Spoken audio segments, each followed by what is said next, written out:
All right, energy bar charts. How many of you have done energy bar charts in some class that you've been in? It might have been physics, it might have been freshman foundations of physics, but how many of you have encountered energy bar charts along the way somewhere? Okay, so about 50-50 here. Okay, the idea of energy bar charts is to have a very qualitative representation of what's going on in a particular heating, cooling situation.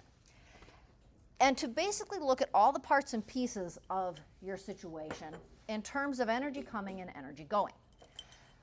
Now, I'm first of all going to take all of these things here and I'm going to pack them into a styrofoam cup. Because one of the most important things about our particular scenario is that all these things were in a styrofoam cup together.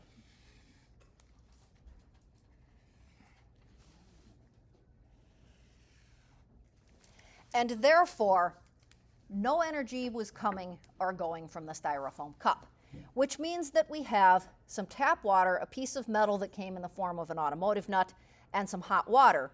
And these three things can trade energy with one another, but no new energy is going to come into the cup, and we're not going to lose energy out of the cup. We had the cup, we had the thick cardboard lid, and so we had essentially three main players here, all in a cup together. Our first set of energy bar charts are only going to have one type of energy on it, thermal energy, E sub TH, so that's this guy right here.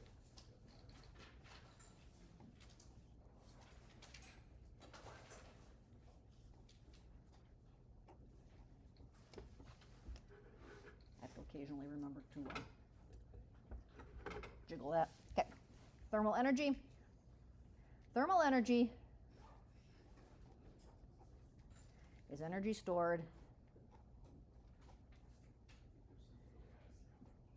in the movement of the particles.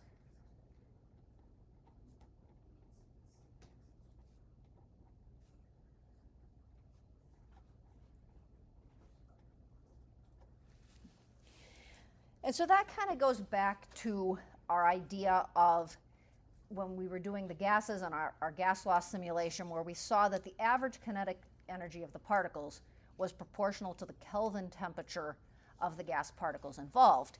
That type of energy is going to be referred to as thermal energy. Thermal energy is reflected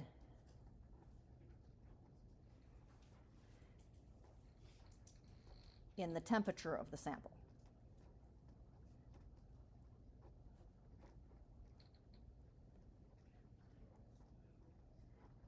Because we know that the movement of the particles is proportional to the Kelvin temperature. With these energy bar charts, the first thing we're going to think about is which way the energy is flowing.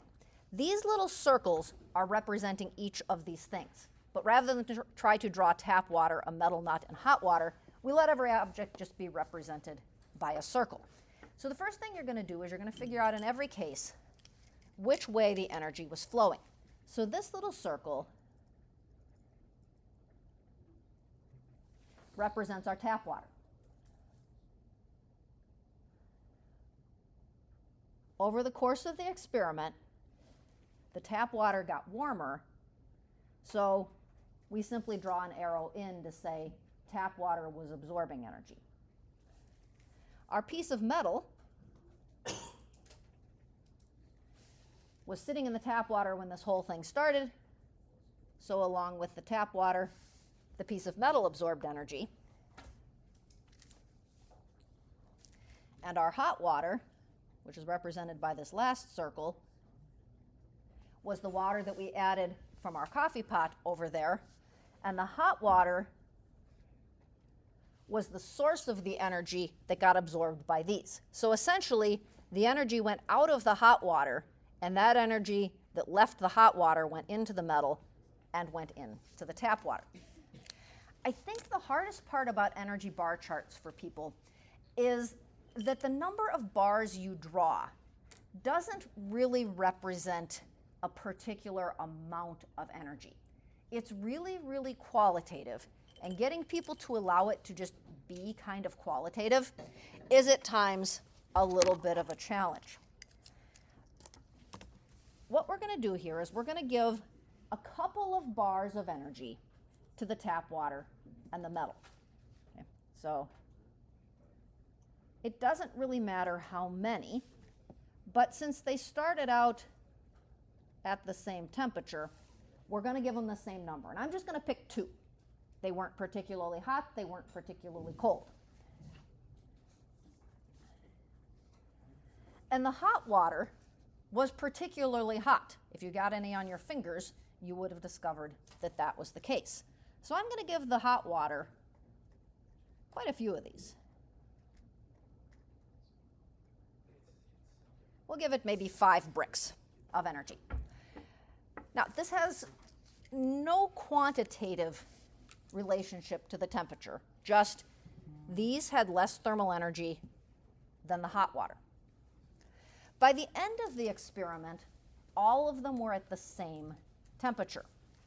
So the hot water was colder than it used to be. I'm going to make it be 3 bars tall. And once I make that decision, since they were all at the same temperature by the end of this, we're going to give them all 3 bars. And the way you can think about this is that the hot water had 2 bars go out. And according to our little diagram here, some of it went to the metal and some of it went to the tap water. Now, remember, this isn't quantitative at all. We're not saying the same amount of energy went into the metal as went into the tap water. We're just kind of saying, okay, a little bit left the hot water and some of it went each of those places. To make best use of these, you have to remember, we're not quantitating it. We're just drawing what happened. This had a lot of energy. Some of the energy left the hot water. Some of it went to the metal. Some of it went to the tap water. That tells us about Q, the amount of thermal energy transferred. The positive and negativeness of Q works just like a bank account. Okay. In your bank account, if something's going out, we say that's negative, money going out. And if money is coming in on your bank account, we say that that's positive. So when you have to think about positives and negatives with energy, just think about banking. Energy out, negative, energy in, positive. So this is a qualitative description of what happened. Because all of this happened in the same cup, we're going to introduce an important equation that goes with calorimetry.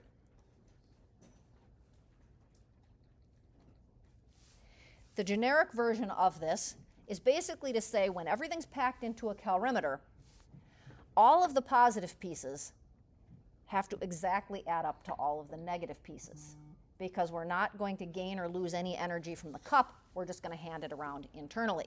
So anytime you're doing calorimetry, we're just going to say that Q1 plus Q2 plus Q3 plus Q4 plus Q5, and however many things are in the calorimeter,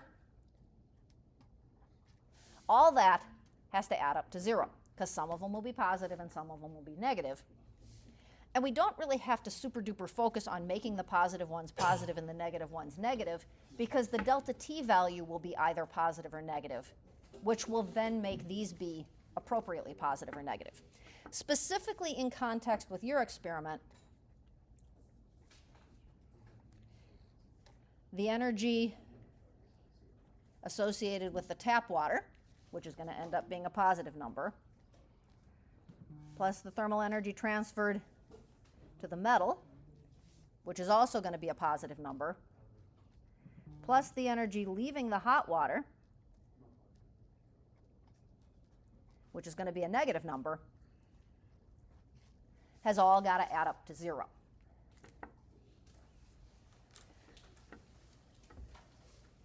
when it comes to doing the math for this, once you have your energy bar chart and your general situation drawn, this is also a good place to catalog all the things you actually know about these things. And we know the key players here are the specific heat, the mass, T initial, T final.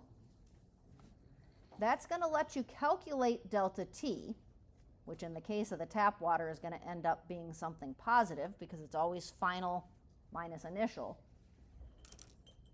And sometimes